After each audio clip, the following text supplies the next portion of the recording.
ಎಲ್ರಿಗೂ ನಮಸ್ಕಾರ. ನಾನು ಡಾಕ್ಟರ್ ಗೀತಾ ಸಿದ್ದಿ. ನಾನು ಉತ್ತರ ಕನ್ನಡ ಜಿಲ್ಲೆ ಯಲ್ಲಾಪುರ ತಾಲೂಕು ಮಂಚಿಕೇರಿಯ ಅಣಲೇಸರ ಅಂತ ಒಂದು ಪುಟ್ಟ ಗ್ರಾಮದವಳು. ಬ್ಯಾಂಗ್ಳೂರು ಯೂನಿವರ್ಸಿಟಿಯಲ್ಲಿ PhD ಮಾಡಿದೆ. ಜೊತೆಗೆ ಸ್ವಲ್ಪ ಸಿನಿಮಾ, ಸ್ವಲ್ಪ ಜಾಸ್ತಿ ನಾನು ರಂಗಭೂಮಿ ಕಲಾವಿದೆ, ನೀನಾಸಂ ಮಾಡಿದ್ದೀನಿ.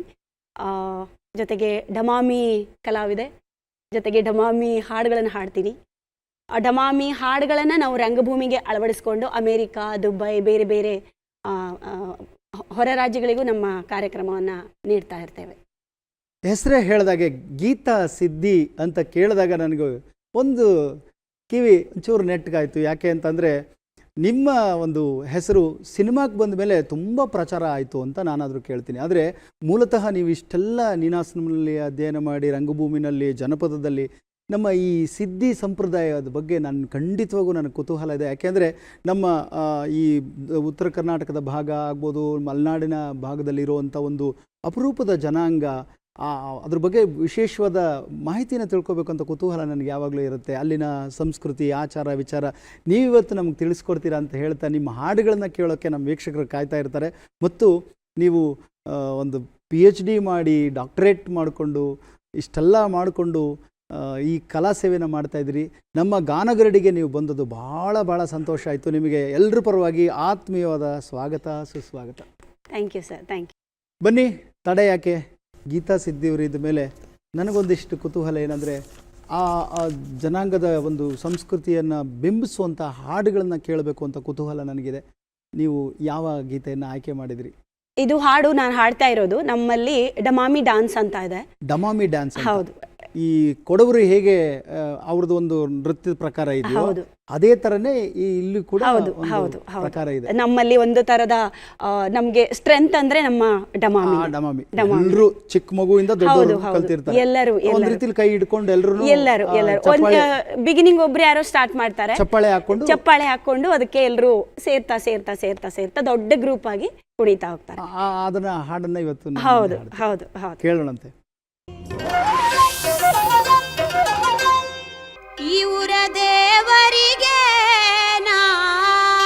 ಇವರ ದೇವರಿಗೆ ಕಾಯ ಕರ್ಪೂರ ನಿತ್ಯಲೆ ಮದಿಂದ ಪೂಜೆ ಮಾಡುವೆ ನಾನ.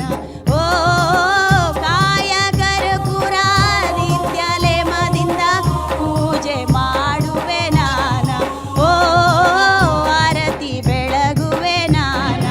ಓ ಪೂಜೆ ಮಾಡುವೆ ನಾನ. ಬಸವಣ್ಣ ದೇವರಿಗೆ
ವಾದ್ಯ ಇದೆಯಲ್ಲ, ತಾಳವಾದ್ಯ ಇದೆಯಲ್ಲ, ಅದು ನಿಮ್ಮ ಶೈಲಿಯ ಹೌದು. ದಿಬ್ಬಕ್ ದಿಬಾಂಗ್ ದಿಬ್ಬಕ್ ಹೌದು, ದಿಬಾಂಗ್. ಹೌದು. ಮತ್ತೆ ಎಂಥ ಅದ್ಭುತವಾದ ಕಂಠ ನಿಮ್ದು. ಹೌದು.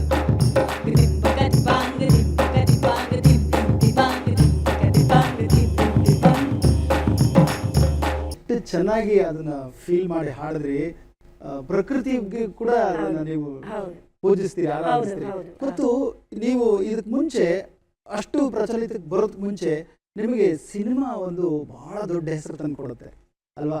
ಯಾವ ಸಿನಿಮಾ ಅಂತ ನಮ್ ಜನರಿಗೆ ಗೊತ್ತು. ಗೀತಾ ಸಿದ್ದಿ ಅನ್ನೋಸ್ರ ಒಂದು ಹಾಡು ನೆನಪಾಗ್ಬಿಡುತ್ತೆ ಅಲ್ವಾ? ಹೌದು. ಅದ್ರ ಬಗ್ಗೆ ಮಾತಾಡ್ಬೋದಾ ನೀವು? ಆಗ್ಬೋದು.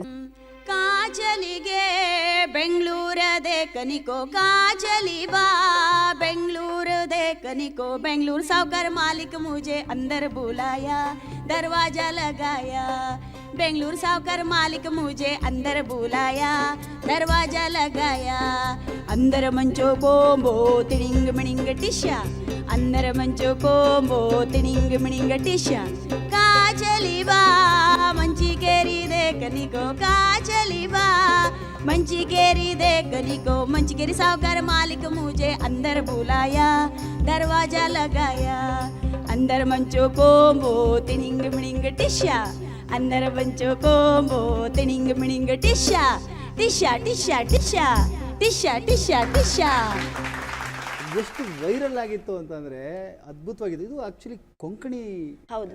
ಭಾಷೆಯಲ್ಲಿ ಬರುವಂತದ್ದು. ಕೊಂಕಣಿ, ಉರ್ದು. ಕೊಂಕಣಿ ಉರ್ದು ಎಲ್ಲ ಮಿಕ್ಸ್ ಆಗಿದೆ.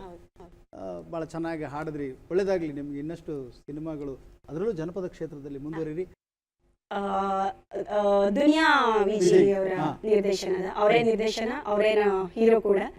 ಅದು ಸಲಗ ಮೂವಿಯಿಂದ ಇದಾಯ್ತು. ಆಕ್ಚುಲಿ ಸಲಗಾಗ್ ಬಂದ್ಮೇಲೆ ಫೇಮಸ್ ಆದ್ವಿ ಅನ್ನೋದನ್ನ ನಾನು ಒಪ್ಕೊಳ್ಳೋದಿಲ್ಲ. ಆಲ್ರೆಡಿ ನಾವು ಫೇಮಸ್ ಇದ್ವಿ. ಏನಂದ್ರೆ ಈ ಮುಖ್ಯವಾಹಿನಿಗೆ ಎಷ್ಟು ಬೇಕೋ ಅಷ್ಟು ಒಂದ್ ಸ್ವಲ್ಪ ಡಿಸ್ಟೆನ್ಸ್ ಇಟ್ಕೊಂಡಿದ್ವಿ. ಕರೆಕ್ಟ್, ನೀವ್ ಹೇಳಿ ಸತ್ಯ. ನಾನು ಹಾಗೆ ಬಹಳ ಫೇಮಸ್ ಇದ್ದೆ. ಆದ್ರೆ ಆದಿಜ್ಯೋತಿ ಹಾಡಾದ್ಮೇಲೆ ಬೆಲ್ ಬಾಟಮ್ ಸಿನಿಮಾದಲ್ಲಿ ಹಾಡಿದ್ಮೇಲೆ ಈ ಸಿನಿಮಾ ಅನ್ನೋದು ಇದೆಯಲ್ಲ, ಅದು ಒಂಥರ ಮಾಯಾ ಪ್ರಪಂಚ. ನಮ್ಮನ್ನೆಲ್ಲ ಆವರಿಸ್ಕೊಂಡ್ಬಿಡುತ್ತೆ ಮತ್ತೆ ಎಲ್ಲಾನು ತಿಂದಾಕೊಂಡ್ಬಿಡುತ್ತೆ. ಆ ಒಂದ್ ಸ್ವಲ್ಪ ಅದ್ರ ಬಗ್ಗೆ ನಾವು ಎಷ್ಟು ಒಳ್ಳೇದಿದೆಯೋ ಅದ್ರಲ್ಲಿ ನಾವು ಅಷ್ಟೇ ಒಳ್ಳೇದನ್ನ ಮಾತ್ರ ತಗೋಬೇಕು. ಬಟ್ ನಿಮ್ಗೆ ಅದರಿಂದ ನಮ್ಗೆಲ್ರಿಗೂ ಪರಿಚಯ ಆಗಿದ್ದು ಸಿನಿಮಾದಿಂದಾನೆ ಅನ್ನೋದು ಬಹಳ ಮುಖ್ಯ. ದುನಿಯಾ ವಿಜಯ್ ಅವ್ರಿಗೆ ನಾವು ಖಂಡಿತವಾಗ್ಲೂ ಅವ್ರಿಗೆ ಧನ್ಯವಾದಗಳನ್ನ ಹೇಳೋಣ.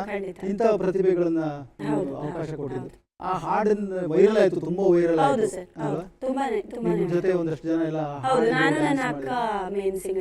ಯಾವ್ದಾರ ಸಿನಿಮಾ, ಬೇರೆ ಸಿನಿಮಾಗಳು ಬೇರೆ ಈಗ ಉಗ್ರಾವತಾರ, ಪ್ರಿಯಾಂಕಾ ಉಪೇಂದ್ರ ಅವ್ರ ಜೊತೆಗೆ, ಅದ್ರಲ್ಲೂ ಕೂಡ ನಾವು ಕೊರಿಯೋಗ್ರಫಿ ವಿತ್ ಡ್ಯಾನ್ಸು, ಹಾಡು, ಕಾಸ್ಟ್ಯೂಮು ಎಲ್ಲ ಕೂಡ ನಾನು. ನಿಮ್ಮ ಧ್ವನಿ ಇದೆಯಲ್ಲ ನಿಜವಾಗ್ಲೂ ಬಳಸ್ಕೊಂಡ್ರೆ ಸಿನಿಮಾದವ್ರಿಗೆ ಅವ್ರಿಗೆ ಒಳ್ಳೇದೇ ಹೊರತು ನಮ್ಗೆ ಏನು ಹೇಳಿಕ್ಕಾಗಲ್ಲ. ಬಳಸ್ಕೊಳ್ಳೋದು ಬಿಡೋದು ಅವ್ರಿಗೆ ಸೇರಿದ್ದು. ಎಷ್ಟು ಬಳಸ್ಕೊಳ್ತಾರೋ ಅಷ್ಟು ನಿಮ್ಮ ಹತ್ರ ವಿಷಯ ಇದೆ.